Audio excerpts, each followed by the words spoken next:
Excuse me? Is it you guys? Uy, bubay! Roger! Yan! Hello! Ano naman kayo? Of all places, dito pa tayo magkikita-kita. Excuse me. Excuse me.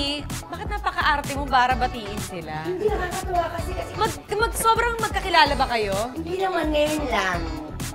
Kung makabati ka dyan, akala mo naman. Hindi ba kasi di ba kalalaking tao, hindi ka sa salon. Aba, bakit? Okay lang yun. Ibig sabihin, baridoso sila. Ganun ba yun? Ay, tanungin ko nga kayo, guys.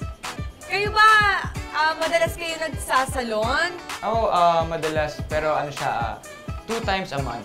2 times. Ikaw? Oo, isang beses lang, isang beses. Haircut lang.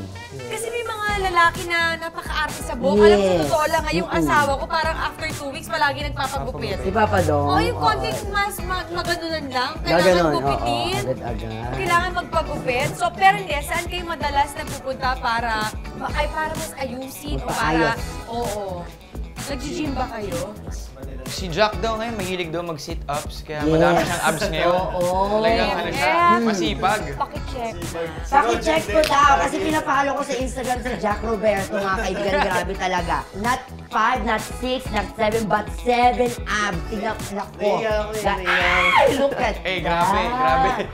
1, bilangin natin. 1, 2, 3, 4, 5, 6, 7, 8. 8 abs. Naku, pahingin kanin. Grabe. Ikaw naman, Roger. Grabe abs mo, Jack, ha? Iba.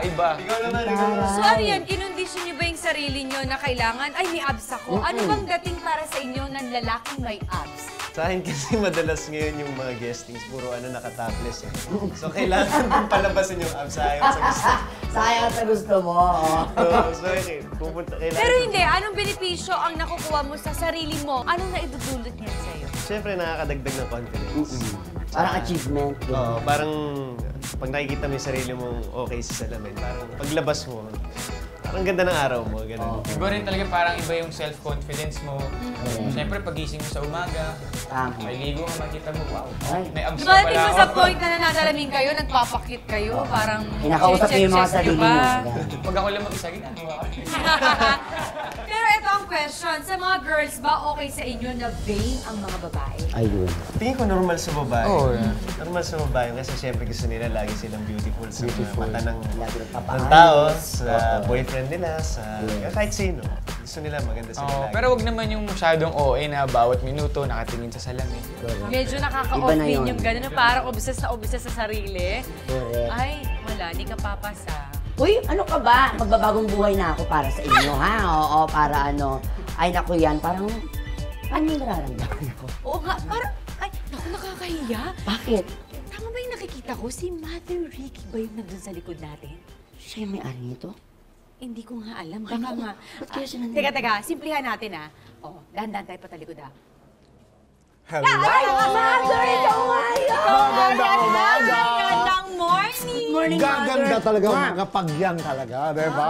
Pasensya na po kayo, Mother. Daldal kami ng daldal dito. Nandyan pala kayo. Nakikinig nga ako sa inyo tungkol sa pagpapagwapo, pagpapaganda, which is very, very important. Kayo po ba, balidoso din po ba kayo sa...